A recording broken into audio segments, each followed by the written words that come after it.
Hello મિત્રો, નમસ્કાર. હું છું દેવેન્દ્ર શાહ. કરંટ ટોપિક્સમાં આપણું સ્વાગત છે.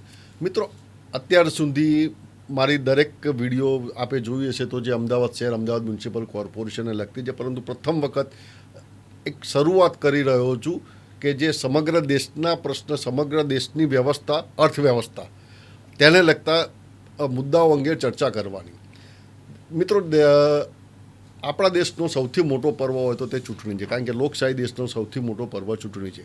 એક જમાનો તો આમ એક સમય એવા આક્ષેપ થતા હતા કે ચૂંટણીમાં મતદારોને થેલી અને 250 ગ્રામ ચવાણામાં મતદારો વેચાઈ જાય છે, પછી 500 રૂપિયામાં વેચાઈ જાય છે. આવા વિવિધ પ્રકારના આક્ષેપો સમયાંતરે થતા રહ્યા છે. એક અલગ પ્રકારની યોજનાઓ દરેક રાજકીય પક્ષો લઈને આવી રહ્યા છે ચૂંટણીમાં મતદારોને રીઝવવા માટે, ખાસ કરીને મહિલા મતદારોને રીઝવવા માટે, કે જેમાં મહિલાઓ માટે ડાયરેક્ટ બેનિફિટ સ્કીમ છે, તેમના ખાતામાં જે ડાયરેક્ટ જે તે લાભ સરકાર દ્વારા આપવામાં આવી રહ્યા છે. આ લાભના મહિલાઓને આપવામાં આવતા આ લાભના કારણે, આ સ્કીમના કારણે જે તે રાજ્યના અર્થતંત્ર પર શું અસર પડે છે અને તેનાથી કેટલું નુકસાન થાય છે, કેટલો ફાયદો થાય છે, તેની એક આજે ચર્ચા ખાસ કરવાની છે. કારણ કે અત્યારે મહિલા સશક્તિકરણ તરફ કેન્દ્ર સરકાર વધારે ભાર આપી રહી છે. એટલે એક તરફ મહિલાઓ પગભર થઈ રહી છે, બીજી તરફ નાના રાજ્યોમાં જે મોટી મોટી સ્કીમો જાહેર કરવામાં આવી છે તેના કારણે એ નાના રાજ્યોના બજેટ પણ ખોરવાઈ ગયા છે અને દેશના જીડીપી પર પણ તેની નાની મોટી તો અસર પડે જ છે. એટલે આ વસ્તુ સમજવા માટે આજે આપણી સાથે છે સુમૈયા સાજિદભાઈ વોરા, જેમણે એમએ વિથ ઇકોનોમિક્સમાં કરેલું છે. સાથે અત્યારે તેઓ પીએચડી પણ કરી રહ્યા છે, પીએચડીના સ્ટુડન્ટ છે, ગીર નેશનલ પાર્ક પર પીએચડી કર્યા છે અને વિઝિટર્સ પ્રોફેસર તરીકે કામ કરી રહ્યા છે. સુમૈયાજી, આપનો નમસ્કાર.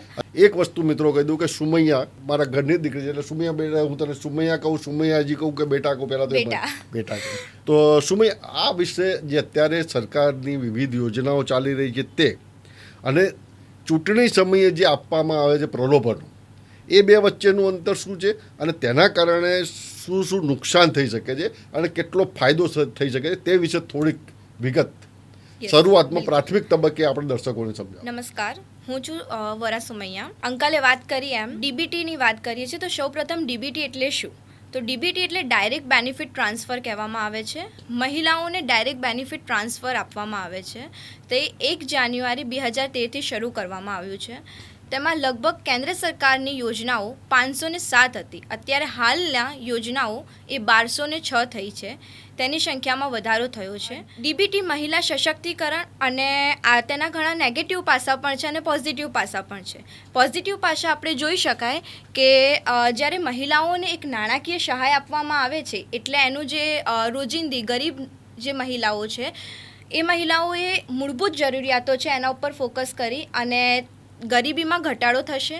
સામે તે એક અહેવાલ મુજબ 2025ના આપવામાં આવ્યું છે કે ગ્રામ્ય વિસ્તારમાં 10% જેટલો ખર્ચ એ લોકોએ જે નાણાકીય સહાય આપવામાં આવી છે એમાંથી જે મૂળભૂત જરૂરિયાતો છે, ખોરાક, શિક્ષણ, આરોગ્ય વગેરેમાં ખર્ચવામાં આવ્યો છે. એટલે એક તરફ આપણે જોઈએ તો સારો એવો પાસો આપણને મહિલા સશક્તિકરણ તરફ જોવા મળી રહ્યો છે.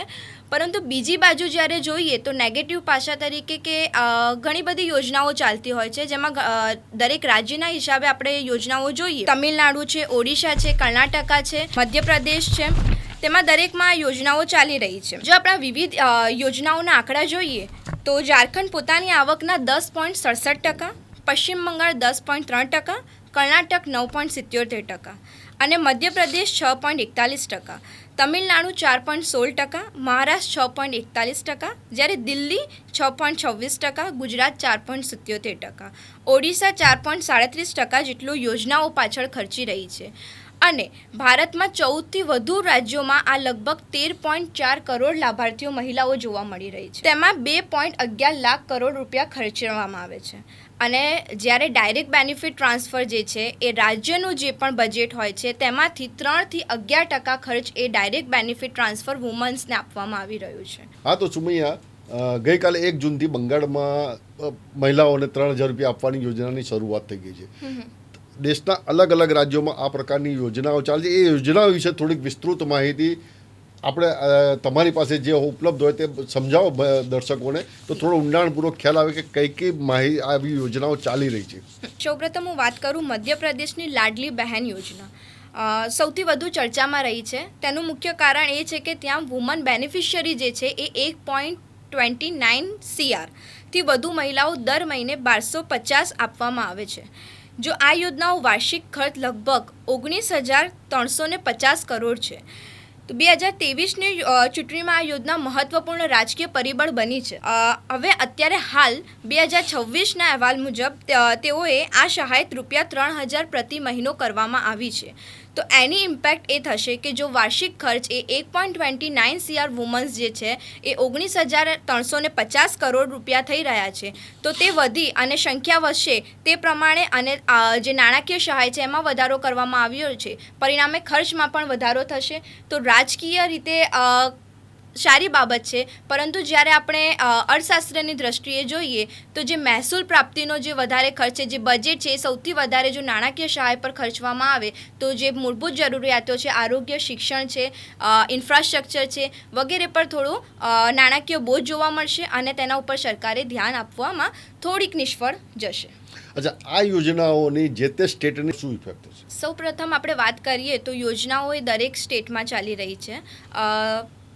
એમાં મધ્યપ્રદેશની વાત કરું હું તો મધ્યપ્રદેશમાં મુખ્યમંત્રી લાડલી બહેન યોજના ચાલી રહી છે, જે 2023 શરૂ કરવામાં આવી હતી. એના અંદર 1,500 રૂપિયા મહિના આપવામાં આવતા હતા 2023માં, પરંતુ તે વધારી અને 2026માં 3,000 રૂપિયાની સહાય આપવામાં આવશે અને એની બેનિફિશિયરી વુમન જે છે એની 1.29 CR વુમન્સ જે છે એ આનો લાભ લઈ રહી છે. ત્યારબાદ આપણે વાત કરીએ તો મહારાષ્ટ્રની મુખ્યમંત્રી મંઝી લાડકી બહેન યોજના 2023માં શરૂ કરવામાં આવી હતી અને એમાં 1,500 રૂપિયા પર મહિના આપવામાં આવતા હતા. 2.52 કરોડ રૂપિયા એ બેનિફિશિયરી વુમન્સ છે. આ એક ડેટા એવો તૈયાર કરેલ છે કે જેમાં સ્કીમ્સ કઈ છે સ્ટેટમાં અને તેનું લોન્ચ યર્સ શું છે, સ્કીમ્સની અમાઉન્ટ શું છે અને બેનિફિશિયરી વુમન્સ શું છે, કે તેનાથી આપણને ખ્યાલ આવશે કે રાજ્યમાં કેટલી મહિલાઓ જે છે એ ગરીબ છે, કેટલી મહિલાઓ એ પોતાનું જે નાણાકીય સહાય પ્રાપ્ત કરી અને અર્થશાસ્ત્રની દ્રષ્ટિએ તેને કેટલી નાણાકીય સહાય મળી શકે છે. ત્યારબાદ આપણે વાત કરીએ તો વેસ્ટ બંગાળ, જે ખૂબ ચર્ચામાં રહ્યું છે. લક્ષ્મી ભંડાર યોજના 2021માં 1,200 રૂપિયા જે ST અને SC કેટેગરીની જે છે મહિલાઓ એને 1,200 રૂપિયા અને 1,000 રૂપિયા જે છે એ અન્ય જાતિઓ, અન્ય કેટેગરીની મહિલાઓને આપવામાં આવતા હતા. 1.71 બેનિફિશિયરી વુમન છે. ત્યારબાદ છત્તીસગઢની વાત કરું તો મહત્રી વંદન યોજના 2024માં 1,000 રૂપિયા પર મહિના, ત્યાં 69.30 lakhs વુમન્સ બેનિફિશિયરી છે. કર્ણાટકની વાત કરું સર તો ગૃહલક્ષ્મી યોજના 2023માં 2,000 રૂપિયા પર મહિને આપવામાં આવતા હતા. તેમાં 1.33 કરોડ રૂપિયા બેનિફિશિયરી વુમન્સ છે. આ એક ડેટા એવો તૈયાર કરેલ છે કે જેમાં બેનિફિશિયરી વુમન્સ કેટલી છે અને ત્યારબાદ એની સ્કીમ્સની અમાઉન્ટ કેટલી છે. હિમાચલ પ્રદેશમાં ઇન્દિરા ગાંધી પ્યારી બહેન યોજના સુખ સન્માન નિધિ યોજના 2023માં 1,500 રૂપિયા પર મહિને 44,924. આ આંકડો એવો દર્શાવે છે કે હિમાચલ પ્રદેશમાં સૌથી ઓછે લાભાર્થીઓ મહિલાઓ જોવા મળે છે. ઓડિશામાં જે છે એ સુભદ્ર યોજના 2024માં એમાં 10,000 પર યર આપવામાં આવે છે, એટલે કે 5 વર્ષ માટે મહિલાઓને 50,000 રૂપિયાની સહાય આપવામાં આવે છે. ત્યાં 1.7 કરોડ જે બેનિફિશિયરી વુમન જોવા મળી રહી છે. ત્યારબાદ હું ગુજરાતની વાત કરું તો નમોશ્રી યોજના 2024માં શરૂ કરવામાં આવી હતી, જેમાં 12,000 પર મહિના એટલે કે 6 લાખ બેનિફિશિયરી વુમન છે. જ્યારે હું દિલ્હી કેન્દ્ર સરકારની વાત કરું તો મહિલા સમૃદ્ધિ યોજના 2025માં શરૂ કરવામાં આવી.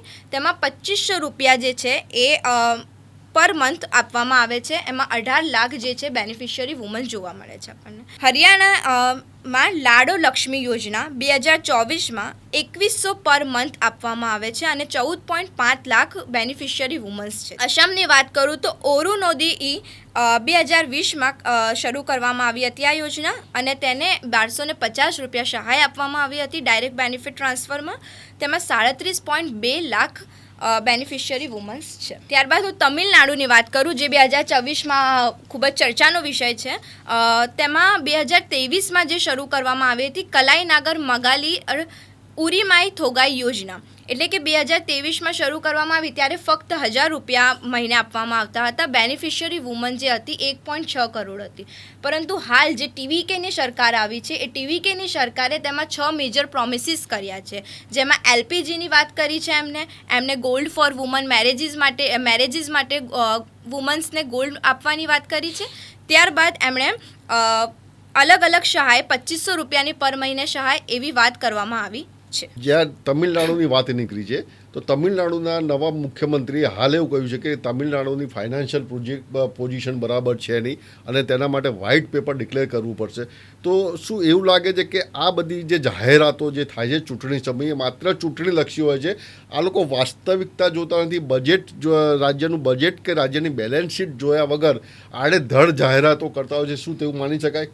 બિલકુલ માની શકાય, કારણ કે એનું કારણ છે કે જ્યારે આપણી પાસે નાણાં જેટલા હોય એટલો જ ખર્ચ કરવો પડે. આપણે રોજિંદા જીવનમાં એવું માનીએ છીએ. તે જ રીતે આપણે જ્યારે રાજ્ય સરકાર હોય, કેન્દ્ર સરકાર હોય કે સ્થાનિક સ્વરાજ્ય હોય તો એ દરેકે પોતાના ખર્ચ જે છે, પોતાનું જે બજેટ છે એને અનુલક્ષીને જ યોજનાઓ બનાવવી જોઈએ. તે હિસાબે હું વાત કરીશ કે જો આપણે મહિલાઓને લાભાર્થીઓ તરીકે જોઈએ પરંતુ સામે રાજકોષીય ખાધ વધશે, દેવાઓ વધશે. પરિણામે દેવાઓ વધતા જો સરકાર જે છે એ દેવાઓ પ્રાપ્તિનો એક ભોગ બની જશે તો તેનું એક નુકસાન ગણાશે. અને જે ખરેખર વિકાસ થવો જોઈએ, આપણે ગ્રોથ જીડીપીમાં વધારો કરવો જોઈએ, આપણે વિકાસ કરવો છે, વૃદ્ધિ કરવી છે, આપણી ઇકોનોમીને આગળ ગ્રો કરવી છે, તો આ જે યોજનાઓ છે તેના સિવાય સરકારે એક એવું સજેશન આપી શકીશ કે સરકાર એ પોતાની જે બજેટ જે છે એને એવી જગ્યાએ ખર્ચ કરે કે જ્યાં રોકાણ કરી અને ત્યાં આવક ઉત્પન્ન કરી શકે, નવી આવક સર્જન કરી શકે. અચ્છા, હમણાં જે વાત કરી આપણે પશ્ચિમ બંગાળમાં આગળ 1000 અને 1200 કે 1300 રૂપિયાથી 1 જૂન એટલે ગઈકાલથી જે શરૂ થઈ ગઈ 3000 રૂપિયા, હા બરાબર છે. તો તેનાથી પશ્ચિમ બંગાળના બજેટ પર કેટલી ઇફેક્ટ પડશે વધારાની અને તિજોરી પર કેટલો ભાર પડી શકે એમ છે? જો આપણે 2025-26ના અહેવાલ મુજબ જોઈએ તો લગભગ આપણે પશ્ચિમ બંગાળમાં લક્ષ્મી ભંડાર જે યોજના છે જે આપ વાત કરી રહ્યા છો એમાં 2,66,060 રૂપિયા જે છે એ બજેટ છે. એમાંથી એક્સપેન્ડિચર જે છે 26,700 રૂપિયા કરી રહ્યું છે, એટલે કે લગભગ 10.3% રૂપિયા એ બજેટમાંથી ફક્ત ડાયરેક્ટ બેનિફિટ ટ્રાન્સફર મહિલાઓ માટે ખર્ચ કરી રહ્યું છે.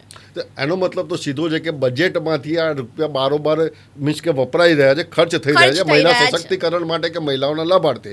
તો તેના કારણે વિકાસના કામો પર સીધી બ્રેક વાગી શકે છે. બિલકુલ ત્યાં માની શકાય. યસ. એટલે અત્યારે આ યોજનાઓને ધ્યાનમાં લઈને એવું કહી શકાય કે આ ખાલી ચૂંટણી જીતવા માટે મહિલાઓ એક મહત્વનું પરિબળ બની રહ્યા છે અને મહિલાઓને સીધા આના માટે આકર્ષવામાં આવી રહ્યા છે આવી યોજનાઓ જાહેર કરીને, એવું માની શકાય?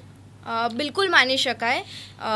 એનું કારણ છે કે મેં આપને વાત કરી એ રીતે કે નેગેટિવ ઇમ્પેક્ટ્સ એક તો સૌથી મોટી જે છે એ રાજકીય ખર્ચ પર આવશે, કેન્દ્ર સરકારના ખર્ચ પર આવશે.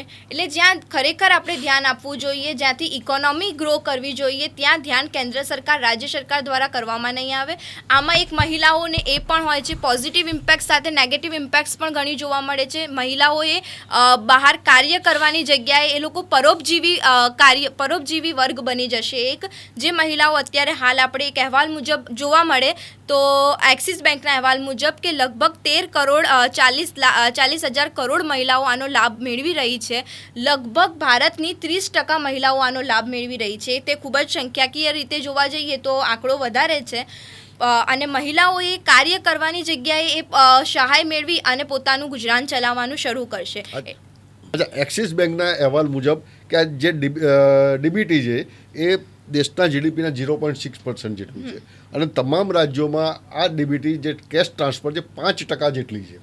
તો તેનાથી દરેક રાજ્યોના બજેટ પર, દરેક રાજ્યની તિજોરી વાઇઝ કેટલા પર્સન્ટેજ ઇફેક્ટ પડે છે? તો એક્સિસ બેંક સિવાય અન્ય કોઈ બેંકે આવો કોઈ અહેવાલ આપ્યો છે કે કેમ? એક્સિસ બેંક સિવાય હું 2025ના અહેવાલ મુજબ મેં શરૂઆતમાં વાત કરી એ રીતે કે 10% વપરાશી ખર્ચ કરી રહ્યા છે નાણાકીય સહાયમાંથી. એટલે આમ જોઈએ તો ટૂંકા ગાળામાં જે છે આપણને લાભ મળી રહ્યો છે, પરંતુ લાંબા ગાળે એની એક અલગ ઇમ્પેક્ટ ઊભી થાય છે, નેગેટિવ ઇમ્પેક્ટ ઊભી થશે. જ્યારે આપણે વાત કરીએ તો સંયુક્ત રાષ્ટ્ર અહેવાલના મુજબ એવું કહેવામાં આવે છે કે મહિલાઓ જે છે એમાં રોકાણ, એમના જે કાર્યો જે છે એમાં રોકાણ કરવામાં આવશે અથવા એમને એક સહાય આપવામાં આવશે તો તેઓ એ કાર્ય સરળતાથી કરી શકશે, તેઓ સારી એવી રીતે પોતાનું ગુજરાન ચલાવી શકશે.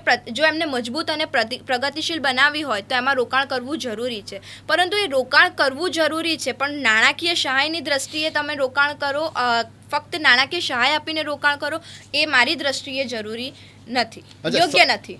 સામાન્ય માનવીના મગજમાં એવું છે કે તમે એમને કેશ આપો છો જેના કારણે પરચેસ પાવર વધે છે અને માર્કેટને એક પુશઅપ મળે છે. એ વાત કેટલા અંશે સાચી? બિલકુલ સાચી છે એ વાત. ટૂંકા ગાળા માટે એ વાત એકદમ પરફેક્ટ છે. જ્યારે લોંગ રનની આપણે વાત કરીએ ત્યારે લોંગ રનમાં ખૂબ જ લોસ થશે, કેમ કે જ્યારે સરકાર જે 3,000 જે છે, 10,000 છે, 4,000, 2,500ની મહિને સહાય આપશે, તે વ્યક્તિ એ પોતાના ખર્ચમાં જ કરશે. તેનાથી કોઈ એવો સોર્સ ઊભો નહીં કરવામાં આવે કે તેની આવક પ્રાપ્તિ થાય અથવા તો જે દેશને લગતી જાગૃતિમાં વધારો થાય અથવા તો દેશમાં ખર્ચ કરવામાં આવે કે જેથી આપણને ઇકોનોમી ગ્રોમાં મદદરૂપ થઈ શકે. તેની જગ્યાએ વ્યક્તિ એ પોતાના મૂળભૂત જરૂરિયાત પાછળ જ ખર્ચ કરી નાખે છે. એટલે આવકનો કોઈ સ્ત્રોત પ્રાપ્ત થતો નથી. ફક્ત તે પૈસા એ બજેટમાંથી, આપે કહ્યું તેમ બજેટમાંથી ખર્ચ કરવામાં આવે છે. શું એવું બની શકે કે આપણે જેમ બિહારમાં વન ટાઈમ 10,000 રૂપિયા આપ્યા મહિલાઓને કે રોજગારી માટે, આપણે ગુજરાત સરકાર પણ અવારનવાર મહિલાઓને રોજગારી માટે કે ફેરિયાઓને રોજગારી માટે 10,000 કે 15,000 રૂપિયાની લોન આપે છે, તો એ રીતે આપવું વધારે યોગ્ય છે કે આ રીતે આપવું વધારે યોગ્ય છે? મારી દ્રષ્ટિએ જોવું તો એ રીતે આપવું વધારે સારું છે, કારણ કે એક રકમ હોવાથી તેઓ, જેમ કે મહિલાઓ છે અત્યારે હાલ સીવણકામ છે, હસ્તકલા છે વગેરે પ્રોત્સાહનો ગામડામાં આપવામાં આવી રહ્યા છે. તો એ દ્રષ્ટિએ આપણે જોઈએ તો એ લોકો સારી એવી રીતે કાર્ય એમાં કરી અને પોતાનું ગુજરાન, એક ડેલી જે વર્કર્સ જે છે એ રીતે એ લોકો ગુજરાન પ્રાપ્ત કરી શકે છે. સ્ટેટ વાઇઝ આની ઇમ્પેક્ટ શું આવે છે? કયા સ્ટેટમાં બજેટના કેટલા પર્સન્ટેજ ડીબીટીમાં, મીન્સ કે ડાયરેક્ટ બેનિફિટ ટ્રાન્સફરમાં ખર્ચ થઈ રહ્યા છે સ્ટેટ વાઇઝ? મધ્યપ્રદેશની આપણે વાત કરીએ, સરે એમ કીધું કે દરેક સ્ટેટ વાઇઝ આપણે યોજનાઓ જોઈએ, તો આપણે શરૂઆતમાં વાત કરીએ હિસાબે સ્ટેટ વાઇઝ યોજનાઓ તો જોઈ લીધી, પણ એની અસર શું થશે, એનો ખર્ચ કેટલો થઈ રહ્યો છે અને સામે એની પાસે બજેટ કેટલું છે એ વાત કરીએ આપણે. તો મધ્યપ્રદેશમાં લાડલી બહેન યોજનામાં આપણે જોયું એ હિસાબે 1.29 કરોડ જે છે એ વુમન બેનિફિશિયરી છે. તેની પાછળ સરકારને 19,350 કરોડ રૂપિયા ખર્ચ કરવામાં આવે છે એ 2023માં. અત્યારે હાલ સરકારે એવું નિર્ણય લીધો છે કે તે વધારી અને 3,000 રૂપિયા પ્રતિ મહિનો કરવામાં આવે. તો લગભગ આપણે 1.29 કરોડ વુમન્સ છે એને ફોર એક્ઝામ્પલ લઈને ચાલીએ તો 46,600થી 50,000 જેટલો ખર્ચ કરવામાં થઈ શકે છે. તો આ એક સીધી અસર થઈ શકે છે. આપણે રાજકીય જે છે એ ઇન્ફ્રાસ્ટ્રક્ચર ડેવલપમેન્ટ છે, શિક્ષણને લઈને વાત કરીએ, તે બધા પર એટલું ધ્યાન કેન્દ્રિત ન કરી શકે, કારણ કે જ્યારે બજેટ જ ના હોય તો સરકાર પછી એ બધી જે દ્રષ્ટિએ જોઈ શકશે નહીં. તે નાણાકીય સહાય આપી શકે છે, સરકારી દેવું પણ વધશે, રાજકોષીય ખાત પણ વધશે. અચ્છા, તો જે તે સ્ટેટના જીએસડીપી મેં અગાઉ કહ્યું તેવું એક મહારાષ્ટ્રનો આંકડો જે મારી પાસે, જે મુખ્યમંત્રી માજી લાડકી યોજના, બહેન યોજના, બરાબર છે, તેમાં ટોટલ આ સ્કીમની પાછળ લગભગ 36,000 કરોડ રૂપિયા થાય છે, જે કુલ બજેટના 6.41% છે. તો આવા અન્ય રાજ્યોની વિગતો શું છે? અન્ય રાજ્યોની હું વાત કરું તો ઝારખંડની હું વાત કરું, એમ જેમ સરે મહારાષ્ટ્રની વાત કરી એમ હું મુખ્યમંત્રી મૈયા સન્માન યોજના, જે તેમાં લગભગ જે સ્ટેટ વાઇઝ બજેટ જે છે એ એમનું 2025-26ના અહેવાલ મુજબ 1,25,153 કરોડ છે. તેમાંથી 13,363, એટલે કે આપણે કહી શકાય કે એક્સપેન્ડિચર એ 10.67% જેટલું એ ડીબીટી પાછળ મહિલાઓ માટે ખર્ચી રહ્યા છે. સૌથી વધુ આંકડો જોઈએ તો ઝારખંડનો જોવા મળી રહ્યો છે કે જે બજેટમાંથી જે એક્સપેન્ડિચર ડીબીટી માટે કરી રહ્યું છે એ સૌથી વધારે ઝારખંડનું છે, અને ઝારખંડમાં ડેપ્ટ પણ વધારે જોવા મળી રહી છે. એટલે રાજકીય પક્ષે આપે કહ્યું તેમ સારી બાબત છે, પરંતુ જ્યારે અર્થશાસ્ત્રની દ્રષ્ટિએ હું જોઉં તો લાંબા ગાળે એ સ્ટેટમાં ક્યાંક ને ક્યાંક નેગેટિવ નિષ્પક્ષ આપણને જોવા મળશે. અચ્છા, અન્ય રાજ્યોમાં અન્ય રાજ્યોની હું વાત કરું સર, એ હિસાબે આપણે મધ્યપ્રદેશની હું વાત કરું આપને તો મુખ્યમંત્રી લાડલી બહેન યોજના, હવે એમાં અત્યારે હાલ આપણે વાત કરીએ એમ વધારવામાં આવ્યા છે, ₹3,000નું વચન આપ્યું છે. એટલે આપણે લાંબા ગાળાની દ્રષ્ટિએ જોઈએ તો એનું બજેટ જે છે એ લગભગ 2025-26ના અહેવાલ મુજબ 2,90,879 કરોડ છે. પરંતુ એમાંથી 18,669 6.41% જેટલું છે એ ખર્ચાઈ રહ્યું છે.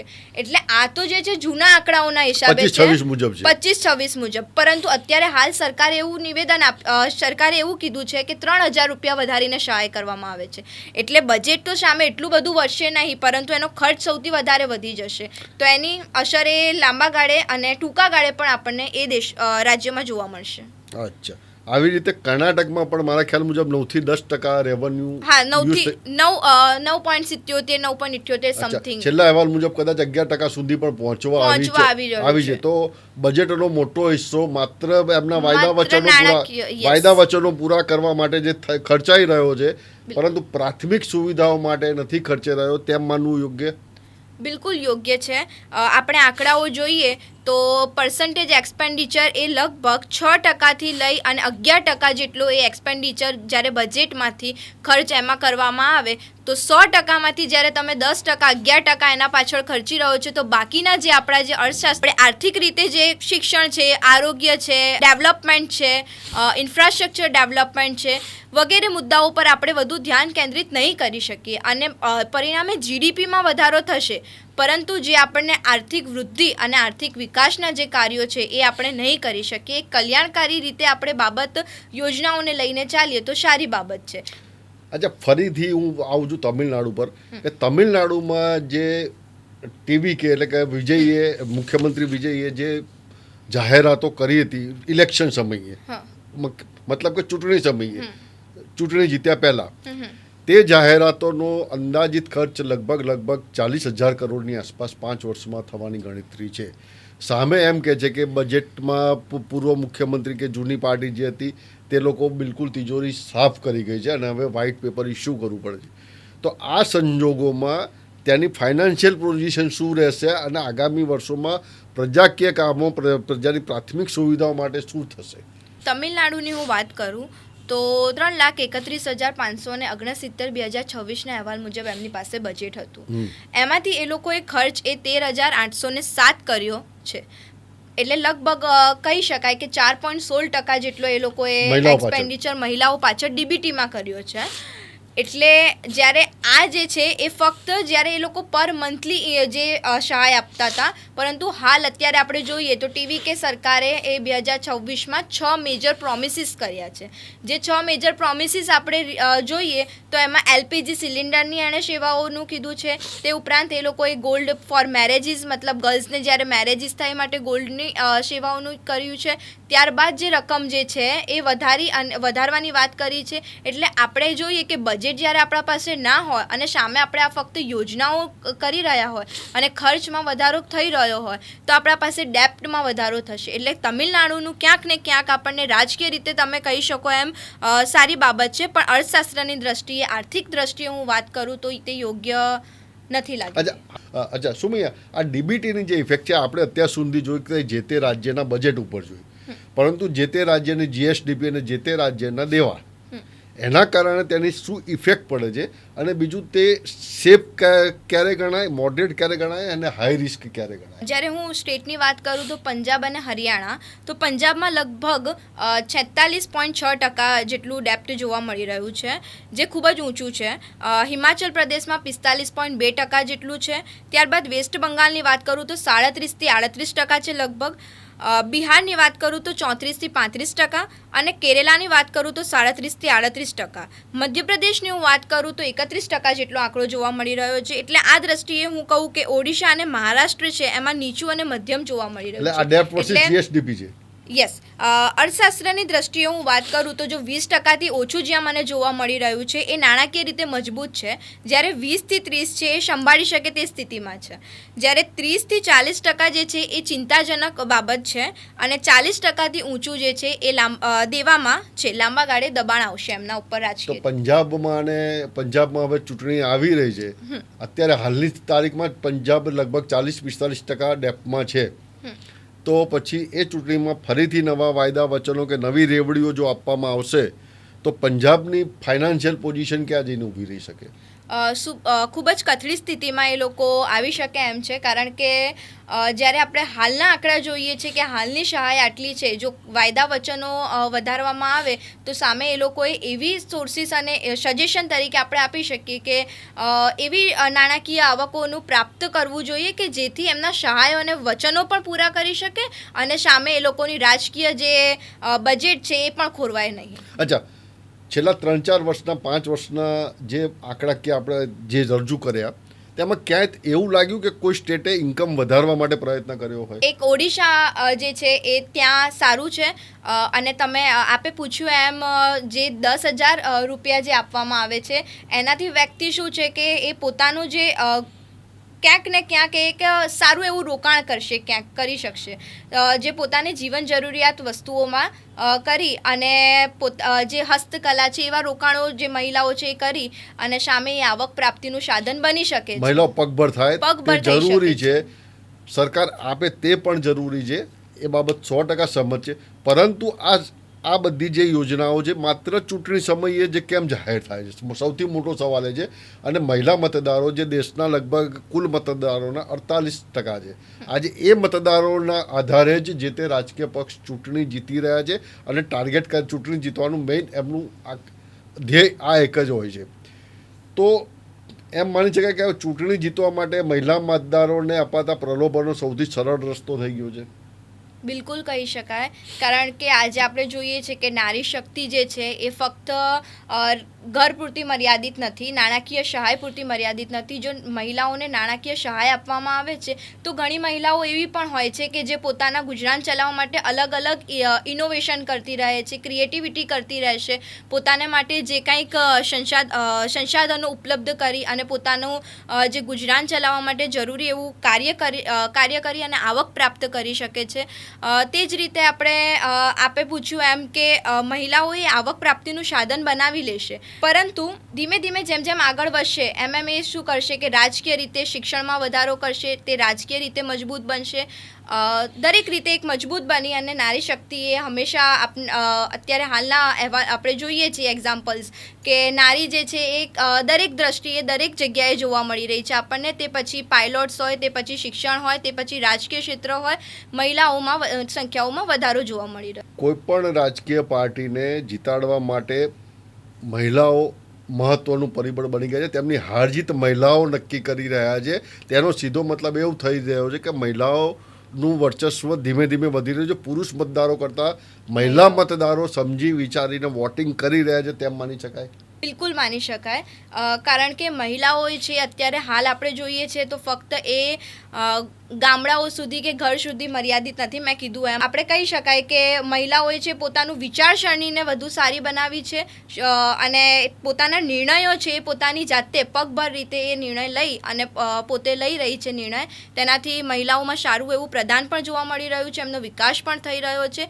જે આપણે અગાઉની સ્થિતિ અને અગાઉ જોવા મળી રહી છે કે મહિલાઓ ક્યાં હતી અને અત્યારની સ્થિતિ જોઈએ કે મહિલાઓ ક્યાં છે, તો મહિલાઓમાં ખરેખર પોઝિટિવ ફેરફાર તો જોવા મળી જ રહ્યો છે મને. અને રાજકીય દ્રષ્ટિએ આપણે વાત કરી તો મહિલાઓ ખરેખર, કારણ કે આપણે જોઈએ પર્સન્ટેજ વાઇઝ તો લગભગ દરેક સ્ટેટ વાઇઝ એ આપણને 40થી 50% જેટલું છે એ મહિલાઓ વોટર્સ છે, મહિલાઓ મતદાન કરી રહી છે.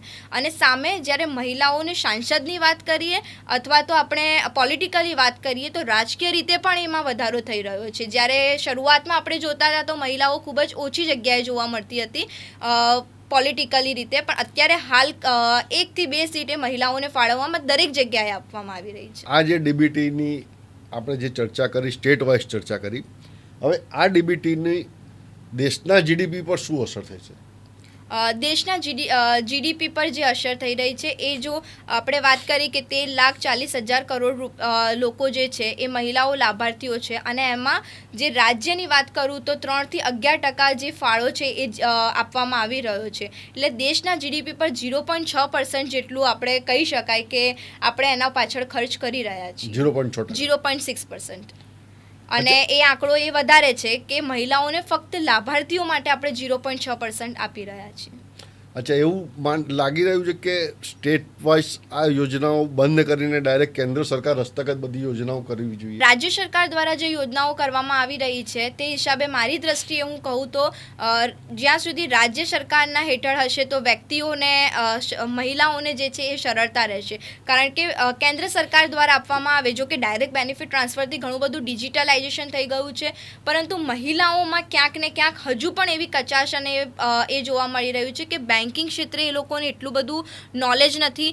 ઘણી મહિલાઓ એ ગામડાથી શહેર સુધી આવી શકતી નથી. કોઈ પ્રોબ્લેમ હોય તો કંઈક પ્રોબ્લેમ તો જો કેન્દ્ર સરકાર સુધી લઈ જવામાં આવશે તો થોડી ઘણી મુશ્કેલી પણ થઈ શકશે. પણ સચોટ રીતે જો કેન્દ્ર સરકાર દ્વારા આપવામાં આવે તો સારી એવી બાબત છે કે લોકોનું ડિજિટલાઇઝેશન દ્વારા એ લોકોને એવી માહિતી આપવામાં આવે અને એ લોકોને સમજણ આપવામાં આવે કે એ લોકો ડિજિટલાઇઝેશન દ્વારા ડીબીટીનો વધારે સારો એવો ઉપયોગ કરી શકે. નહીં, મારો આશય મૂળ એટલો જ હતો કે જે રાજ્યોમાં 9%, 10%, 11% બજેટનો હિસ્સો આની પાછળ વપરાય છે એ જો બંધ થઈ જાય તો એટલો જે તે રાજ્યનો ગ્રો થાય, ત્યાં ડેવલપમેન્ટના કામ થાય, અને સ્ટેટ સેન્ટ્રલ ગવર્મેન્ટ ડાયરેક્ટ આવી યોજનાઓ અત્યારે હાલ 500 કરતાં કેટલી વધારે, 500 કે એટલી 1200 કરતાં વધારે યોજના ચાલુ છે. એવી બીજી 10 યોજનાઓ બીજી સેન્ટ્રલ ગવર્મેન્ટ શરૂ કરી દે તો આ જે સ્ટેટ જે જેમ કે આપણે પંજાબ જોયું કે જેમાં 45%નું ડેફ્ટ છે, તો એ સ્ટેટ ગમે ત્યારે ફાઇનાન્શિયલી ખતમ થઈ જશે. તો આવી સ્થિતિનું નિર્માણ અન્ય રાજ્યો માટે પણ ન થાય તો તેના માટે આ સેન્ટ્રલ ગવર્મેન્ટ ડાયરેક્ટ આવી યોજના આપી શકે. બિલકુલ, સેન્ટ્રલ સ્કીમ્સ પણ ઘણી બધી એવી ચાલી રહી હોય છે, પણ સ્ટેટ સ્કીમ્સમાં એવું રહે છે કે રાજકીય પક્ષો જે છે એ પોતાના રાજકીય પક્ષોને ટકાવી રાખવા માટે ઘણી બધી આ યોજનાઓ આપતા હોય છે. પરંતુ જો અર્થશાસ્ત્રની દ્રષ્ટિએ હું જોઉં તો કેન્દ્ર સરકાર દ્વારા જો યોજનાઓ આપવામાં આવે અને એક જ યોજનાઓ હોય અને દરેક રાજ્યોમાં એ ચાલતી હોય તો તેમાં ખૂબ જ સરળતા રહે. આ રાજ્ય દ્વારા અલગ અલગ યોજનાઓ હોય છે તો ઘણા મહિલાઓ લાભાર્થીઓને ખ્યાલ પણ નથી હોતો કે હું ખરેખર આ લાભ ઉઠાવી શકું છું. એટલે જો કેન્દ્ર સરકાર દ્વારા એક સચોટ રીતે એક જ યોજનાઓ બનાવવામાં આવતી હોય તો એ સારું એવું પ્રદાન પણ કરી શકે છે યોજનાના, અને લાભાર્થીઓ પણ વધી શકે છે અને મહિલાઓને લાભ પણ મળી શકે છે. અચ્છા, બિહારમાં જે 75,000 કરોડ રૂપિયા ચૂંટણી સમયે વહેંચવામાં આવ્યા, હવે બિહારમાં જે મહિલા મતદારોની સંખ્યા છે તે પ્રમાણે ગણતરી કરીએ તો માત્ર મહિલા દીઠ 2,000 રૂપિયા જે થાય છે, તો તેનો મતલબ એવો થાય કે ક્યાં તમામ મહિલાઓને લાભ નથી મળ્યો અથવા તો દરેકના ખાતામાં ઓછા જમા થયા જેવું બની શકે. બિહારમાં આપણે જોઈએ તો પોપ્યુલેશનના હિસાબે મહિલાઓનું એજ્યુકેશન લેવલ જે છે એ એજ્યુકેશન લેવલ ક્યાંક ને ક્યાંક ઓછું હોવાના કારણે ઘણી મહિલાઓને ખ્યાલ જ નથી હોતો કે હું આ લાભ મેળવી શકું છું. આ નાણાકીય સહાય મારા માટે રાજ્ય સરકારે બનાવેલી હોય છે. એટલે ક્યાંક ને ક્યાંક આપણને અપ્સ એન્ડ ડાઉન્સ જોવા મળી રહ્યા છે. પરંતુ સરકારનો એવો પ્રયત્ન ખરેખર રહ્યો છે અત્યારે હાલ કે યોજનાઓને લઈને તે દરેક યોજનાઓએ પોતાના પોર્ટલ્સ પર, પોતાના એડવર્ટાઇઝ દ્વારા દરેક દ્રષ્ટિએ અથવા તો રાજકીય પક્ષોએ પોતે આ સૂચનો આપી અને લોકોમાં સમજણ આપે છે, અને તે દ્રષ્ટિએ ફેલાવો થઈ રહ્યો છે અને મહિલાઓ આખરે તેનો લાભ મેળવી શકે છે. એવું લાગી રહ્યું છે કે રાજ્ય સરકારો આ યોજનાઓ તો જાહેર કરે છે પરંતુ તેનો પ્રચાર પ્રસાર કરવામાં નબળી સાબિત થઈ રહી છે, અને મહિલાઓ સુધી જે છેવાડાની મહિલાઓ છે ત્યાં સુધી તેની સમજ, તેની જાહેરાત, તેની અસર પહોંચતી નથી અને તેનો લાભ મળતો નથી. એવું લાગી રહ્યું છે ક્યાંય? હા, લાગી રહ્યું છે. એનું જો મહિલાઓ એ અત્યારે હાલ ડિજિટલાઇઝેશનની વાત કરું તો હું જે સિટીઝ એરિયા અને જે ડેવલપમેન્ટ જે સ્ટેટ છે ત્યાં એવી દ્રષ્ટિએ ન જોઈ શકાય, પરંતુ હજુ પણ જે પછાત રાજ્યો કહી શકાય એ પછાત રાજ્યોમાં એવું માનવામાં આવે છે કે મહિલાઓને ઘણીવાર પોતે ખ્યાલ જ નથી હોતો કે હું આ લાભ મેળવી શકું છું અને આ લાભ ઉઠાવી શકું છું. પરિણામે જે મહિલાઓ જે છે એ હજુ પણ ગરીબ અને તંગીના માહોલમાં જીવી રહી છે. તેથી એક દ્રષ્ટિએ પોર્ટલ પર તમે રજૂઆત કરો છો પણ વુમન્સ જે છે એ મહિલાઓ એ એટલી બધી બિઝી શેડ્યુલમાં હોય છે કે એ લોકો એ પોર્ટલ્સ અને એટલું ડિજિટલાઇઝેશન એમની પાસે નથી હોતું કે એ લોકો ડિજિટલાઇઝેશન દ્વારા એ લોકો પોર્ટલ્સ ઓપન કરે અને એની ઇન્ફોર્મેશન્સ લે, એટલે એમના પાસે સમજણ પણ નથી હોતી. એટલે ક્યાંક સરકારે એવું કરવું જોઈએ કે દરેક મહિલાઓને આ લાભ વિશે જાણ થાય અને એ લાભ ઉપાડી શકે. અચ્છા, હવે શું મેં એ સમજ્યા કે આ ડીબીટી જે છે, આપણે જોયું કે દરેક રાજ્યના બજેટ પર એની સીધી ઇફેક્ટ પડે છે, પ્લસ માઇનસ થાય છે. પંજાબની હાલત સૌથી ખરાબ છે, તમિલનાડુની હાલત પણ એ જ થઈ ગઈ છે કે અત્યારે ત્યાં વ્હાઇટ પેપર ઇસ્યુ કરવું પડે તેમ છે. તો આ યોજના ચાલુ રખાય કે ના રખાય, કે આની અવેજમાં આપણે સીધી જે સ્વરોજગાર યોજના અંતર્ગત 10,000 15,000 જે ગુજરાત સરકાર આપી રહી છે લોન, એ અપાય? બેમાંથી સારું કયું પરિબળ છે જે મહિલાઓને સશક્ત કરી શકે અને પગભર કરી શકે? મહિલાઓને જે યોજનાઓ જે આપવામાં આવી રહી છે એ અર્થશાસ્ત્રની દ્રષ્ટિએ જોઈએ તો સારી બાબત છે. એને ચાલુ રાખવી જોઈએ, કારણ કે એ યોજના જે છે એ કલ્યાણ કરશે. પરંતુ જો આવકનું ફક્ત પુનઃ વિતરણ એમાં થઈ રહ્યું છે, કોઈ આવકનો નવો સ્ત્રોત નથી બનતો. એટલે સરકારે શું કરવું જોઈએ કે સરકારે એ કલ્યાણલક્ષી કાર્યો પણ કરવા જોઈએ, સામે એણે એવા કાર્યો કરવા જોઈએ કે જેનાથી નિકાસમાં વધારો થઈ શકે, જે અર્થશાસ્ત્રની ઇકોનોમિકલી જે ડેવલપમેન્ટ જે છે એ ઇન્ક્રીઝ થવું જોઈએ, ઇકોનોમિક ગ્રોથ થવો જોઈએ, અને સામે નોકરીઓ જે છે, નિકાસ જે છે, રોકાણમાં વધારો કરવો જોઈએ. તેથી એ સંતુલિત બેલેન્સ જળવાઈ રહે. અને જે પંજાબનો જે છે અથવા તો જે હરિયાણા જે છે જેવા રાજ્યો જે છે કે જે ડેપ્ટમાં છે, તો એવા રાજ્યોએ વધારે ભાર એના ઉપર મૂકવાની જરૂર દેખાઈ રહી છે. આપણે જોયું કે સુમૈયા વોરાએ આપણને સમજાવ્યું કે ડીબીટી એટલે ડાયરેક્ટ બેનિફિટ ટ્રાન્સફર, જે રાજકીય પક્ષો ચૂંટણી સમયે જાહેરાત કરે છે ચૂંટણી જીતવા માટે, સાથે સાથે મહિલા સશક્તિકરણ માટે કેન્દ્ર સરકાર પણ 1200 કરતાં વધારે અલગ અલગ યોજનાઓ ચલાવી રહી છે. તેના લાભ ગેરલાભ તમામ આપણે સુમૈયા વોરા પાસેથી સમજ્યા છીએ. મિત્રો, આ જે સિચ્યુએશન છે અર્થશાસ્ત્રની રીતે હાલની સંજોગોમાં થોડીક માઇનસમાં જાય છે. અને આમ જોવા જાવ તો મહિલાઓને પગભર થવા માટે અનેક સારી યોજનાઓ પણ સરકારની છે, તેની તરફ ધ્યાન આપવામાં આવતું નથી, અથવા તો તે યોજનાઓ છેવાડાની મહિલાઓ સુધી પહોંચી શકતી નથી. અને આનો ઉપયોગ માત્ર રાજકીય થઈ રહ્યો છે. આજકાલ તમામ રાજકીય પક્ષો ચૂંટણી જીતવા માટે જ આ યોજનાનો ઉપયોગ કરી રહ્યા છે. તે થોડીક દુઃખદ બાબત છે. હું આશા રાખું છું કે રાજકીય પક્ષો ચૂંટણી સિવાય પણ દેશની મહિલાઓ પગભર થાય, સ્વતંત્ર બને, તે તરફ ધ્યાન આપે અને તેમના માટે શક્ય તેટલી તેઓ પગભર થાય તે દિશામાં પ્રયત્ન કરે, આશ્રિત થાય તે દિશામાં પ્રયત્ન કરવાના બદલે તેમને ફરીથી ઊભા થાય, જાતે કમાય અને એકદમ સ્વતંત્રતાથી અને ગર્વથી જીવી શકે તેવું વાતાવરણ બનાવે, તેવી અપેક્ષા સાથે આપ સૌનો આભાર. સુમૈયા, આભાર.